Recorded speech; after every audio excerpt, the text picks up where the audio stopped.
everyone, it's me, the Nerdy Hero. I'm here to do the review for Pacific Rim Uprising, which at one point was called Pacific Rim Maelstrom, which I'm not really sure why, because after I've seen the movie, there's no Maelstrom in it. And they got rid of the name Maelstrom because they figured people wouldn't be able to spell it, which is true because I don't really know how to spell it either. But they changed it to Pacific Rim Uprising. Pretty generic title, if you ask me. But it's just Pacific Rim 2. What did I think of the first Pacific Rim?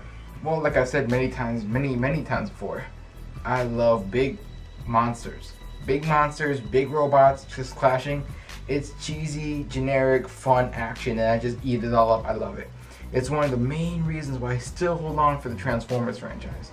Hello, darkness, my old friend. I've come to talk. But I love Godzilla and King Kong. Can't wait for that movie though. Back to this one. I love the first Pacific Rim. It's actually the first film I ever saw in IMAX. I still remember it. It was such a great time. Now we get the Pacific Rim 2. It's been a long wait of time.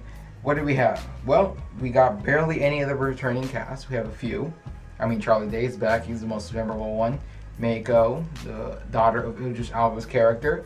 But Idris Elba's not back because if you didn't see the first one, spoiler alert, he died at the end of that one.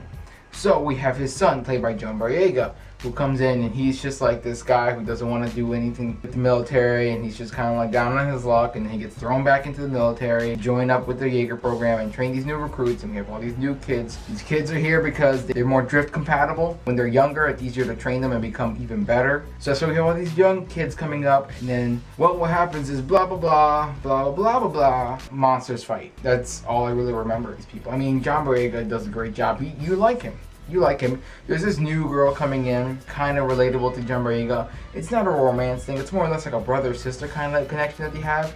And honestly, it was a better chemistry than him and Rose had in Star Wars, that's for sure. So you kind of like her. Everyone kind of does their job, but it's just more or less the script and the way the story goes. You're just kind of like, you're more or less like, all right, come on, can you pick it up? When's the action gonna start? Because you come to Pacific Rim for the action. You know, it's always good to have characters you care about and stuff going on, and a good, strong plot, but the plot at this point was just not going anywhere, and I just wanted to skip to the action. And then when the action comes, it does deliver.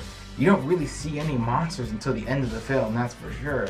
I mean, that's not the biggest thing, but that's what we come for Pacific Rim 4, is for the big robots, for the big monsters. That comes at the end. There are some battles going on throughout the film, some training stuff going on. Another secret robot shows up that we don't know who he is. That's a whole subplot that goes on, and the reveal of the identity of that was, I think, a little bit, not contrived, but, you know, a little exaggerated about the reveal of the robot and the mystery robot and who was really behind all of that. You kind of see it coming, then they kind of do a little twist on you to see who it really is. And at that point, I'm like, yeah, but it doesn't make sense with how the first movie ended and then how this person should be portrayed at this point. But it's been years, so these characters changed. I don't want to go into spoilers because, I mean, I would recommend watching it, that's for sure. It is still fun. I mean, is it better than the first one? I don't think so, but it's still fun action popcorn film. It's all it really should aim to be, and that's what I believe it achieved. But if you're asking on a technical scale, is it better than the first one? I would say no, but the first one itself is not no masterpiece either. It's just also still another popcorn action monster flick. So this is just another one right up there, and I would highly recommend it if you like big monsters. If you like the first one, you'll like this one. Don't expect it to be better. Don't expect it to be way worse. It's right up there with it.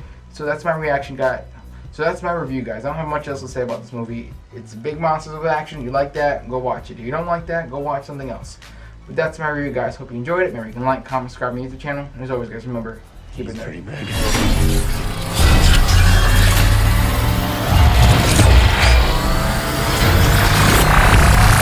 Everything you've got!